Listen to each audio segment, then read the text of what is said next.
सुप्रभात सज्जन श्रोते हो. निशिदिनीमध्ये आपणा सर्वांचे हर्ष स्वागत. आजच्या निरूपणाचं शीर्षक आहे चित्त समता हेची जीवनाचे सार्थ सार्थक. म्हणजे चित्ताचं संतुलन हेच आपल्या जीवनाचे खऱ्या अर्थाने सार्थक म्हणजे खऱ्या अर्थाने यश आहे. चित्त समता हेची जीवनाचे सार्थ सार्थक. संस्कृत सुभाषित आहे, नगर्याम दह्यमानायाम भूषितायाम तथोत्सवे सम एव महीपालो जनको भूभृताम वराह. म्हणजे जनकपुरी मिथिला राजधानी उत्सव काळी सुशोभित असे वा संकट काळी अग्निमुखी होर पळत असे, परिणा यातील काही एक राजश्रेष्ठ जनक राजाचे मन दोलायमान असंतुलित करू शके.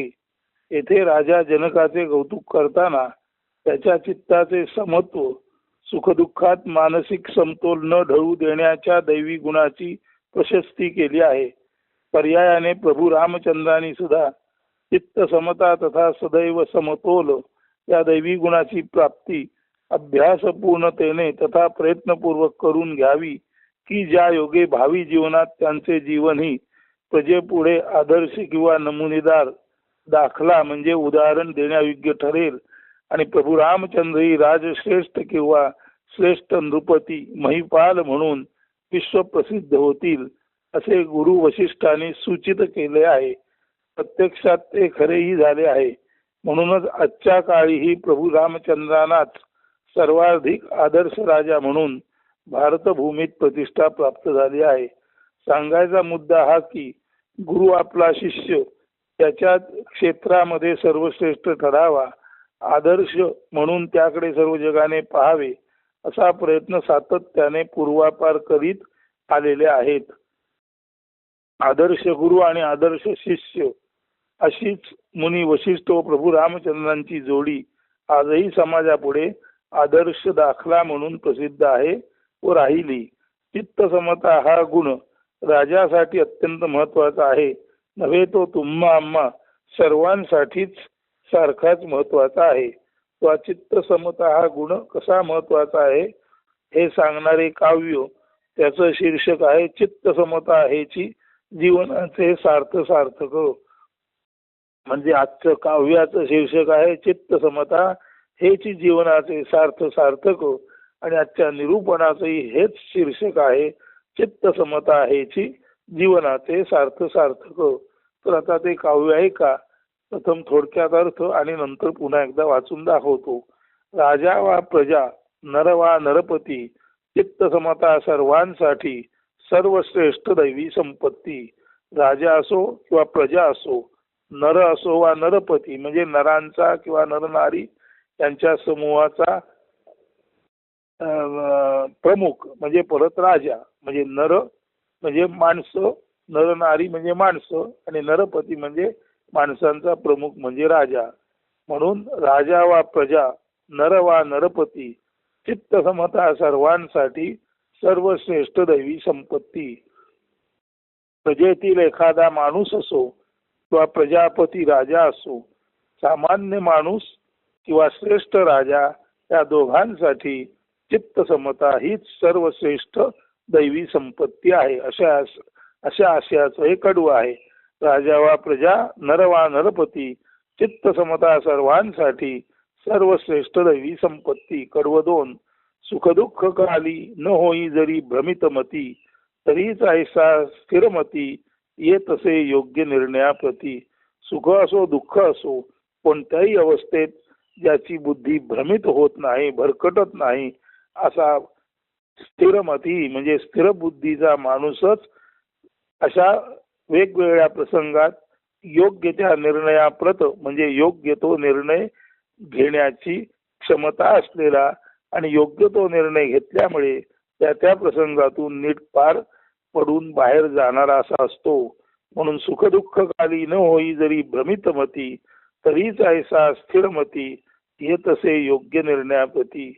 सुख असो दुःख असो ज्याची बुद्धी भ्रमित झाली नाही, चंचल झाली नाही असा जो स्थिरमती असतो तोच सुख दुःख कोणत्याही प्रसंगात योग्य तो निर्णय घेतो आणि त्या प्रसंगातून यथोचितरित्या बाहेर पडतो. तिसरं कडवं आहे, जीवन नसे सरळ सोट धोपट, चढउतार अति बिकट, मनबुद्धी संतुलने होता योग्य निर्णय, तरीच सापडे सुयोग्य वाट. आपल्याला वाटतं तितकं जीवन सरळ सोट धोपट नाही, ते चढ उतार काटे कुटे फाटे यांनी अति बिकट बनलेलं आहे. परंतु ज्याच्या मन आणि बुद्धीचे म्हणजे ज्याची मानसिक चेतना स्थिर आहे आणि त्या योगे ज्याची बुद्धी सुद्धा संतुलित आहे, अशा मनबुद्धी संतुलन जिथे आहे, अशा मनबुद्धी संतुलन असल्यामुळे योग्य निर्णय घेता येतो आणि तेव्हाच योग्य वाट सापडते.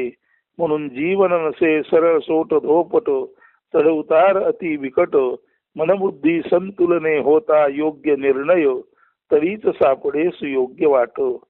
म्हणून दिसा माझी साधावा काही काळ अभ्यास, शांत निवांत मनबुद्धी चेतना राखण्याचा तैसा घ्यावा निधिध्यास. म्हणून सज्जन श्रोते हो, दिवसामध्ये काही काळ तरी आपण अभ्यास करावा. आपलं मन बुद्धी आणि आपली चेतना, आपलं मन आपली बुद्धी आणि चेतना शांत निवांत राखण्याचा, ठेवण्याचा, काही काळ तसं बसण्याचा आपण सर्वांनी निधिध्यास घ्यावा. म्हणजे निशिदिनी आपल्या मन बुद्धी आणि चेतनेला काही काळ तरी शांत निवांत ठेवण्याचा निधिध्यास आपण घ्यावा आणि त्यासाठी दिवसामध्ये काही काळ तरी आपण हा मनबुद्धी चेतना स्थिर ठेवण्याचा अभ्यास साध्य करायचा प्रयत्न करावा. सज्जन श्रोते हो, आपण सारे आत्मविद्या उपासक, सोहम साधना रूपे चित्त समता लाभे, त्याने हो जीवनाचे सार्थ सार्थक. सज्जन श्रोते, निशिदिनी मध्ये आपण श्रोते म्हणून आणि हा बोलणारा एक सामान्य माणूस वक्ता म्हणून असं श्रोते वक्ते पण दिसायला दिसत असलं तरी ज्ञान एकच असल्यामुळे एका बाजूला श्रोता आणि दुसऱ्या बाजूला जरी वक्ता असला तरी वक्ता आणि श्रोता यांना सांगणार जे ज्ञान आहे ते एकच आणि एकच आहे, ते आत्मविद्येचं ज्ञान आहे. म्हणून तुम्ही आम्ही सर्वच आत्मविद्येचे उपासक आहोत आणि त्यासाठी सोहम साधना रूपे चित्त समता लाभे, त्याने हो जीवनाचे सार्थक. म्हणून सोहम म्हणजे सर्वोच्च जी ब्रह्मचेतना आहे तिला सहा म्हणतात आणि अहम म्हणजे मी. सर्वोच्च ब्रह्मचेतना विश्वामध्ये भरून राहिलेलो चैतन्य ब्रह्म, ते चैतन्य ब्रह्म आणि मी एकच आहे. म्हणजे ब्रह्मचेतना किंवा ब्रह्म तो परमेश्वर, तो आत्मा परमात्मा आणि मी एकच आहे. म्हणून सोहम तो मीच आहे, ज्याला द दॅट म्हणतात ते आय एम आहे. अशा तऱ्हेने सोहम या साधनेमध्ये जर आपण लीन होऊन राहिलात तर आपल्या चित्ताला समत्व लाभेल. तर आपलं मन आपलं चित्त वरखाली आंदोलित होणार नाही, ते अत्यंत संतुलित आणि समत्वामध्ये राहील आणि त्याचा लाभ म्हणून आपल्या जीवनाचे सार्थ होईल. सार्थ म्हणजे अर्थपूर्ण आणि सार्थक. जीवन अर्थपूर्ण होणे यालाच म्हणायचे जीवनाचे सार्थक. म्हणून चित्त समता हेची जीवनाचे सार्थक. काव्याचा अर्थ सांगून झाला. पुन्हा एकदा ते काव्य नीट वाचतो आणि आजचं निरूपण येथेच संपन्न करतो. राजा वा प्रजा, नर वा नरपती, चित्त समता सर्वांसाठी सर्वश्रेष्ठ दैवी संपत्ती. सुखदुःख काली न होई जरी भ्रमितमती, तरीच ऐसा स्थिरमती येतसे योग्य निर्णयाप्रती.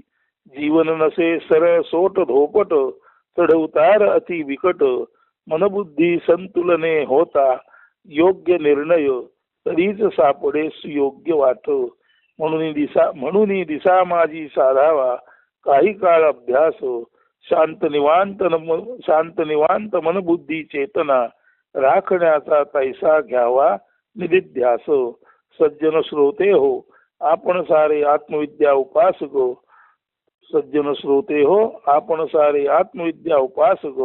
सोहम साधना रूपे चित्त समता लाभे, त्याने हो जीवनाचे सार्थक. चित्त समता हेच जीवनाचे सार्थ सार्थक अशा निरूपणाचे आणि अशाच अर्थाचे काव्य नीट वाचून समजावून सांगितल्यानंतर हे निरूपण आज येथेच संपन्न होत आहे. धन्यवाद. सुदिन अस्तु. सुप्रभात. आणि येथेच योग वासिष्ठातील एकूण जी आध्यात्मिक सुभाषिते आहेत 178, त्या सर्वच्या सर्व 178 सुभाषितांवरील निरूपण सुद्धा आज रोजी 14/7/2026 ला येथेच संपन्न होत आहे. उद्यापासून जे काही नवीन स्फुरेल, जे काही शिवस्फुरण घडेल त्यानुसार पुढची मालिका चालू राहील. अर्थात निशिदिनी हेच या मालिकेचं शीर्षक राहील. याची सर्वांनी नोंद घ्यावी. अस्तु. धन्यवाद. सुदिन. सुप्रभात.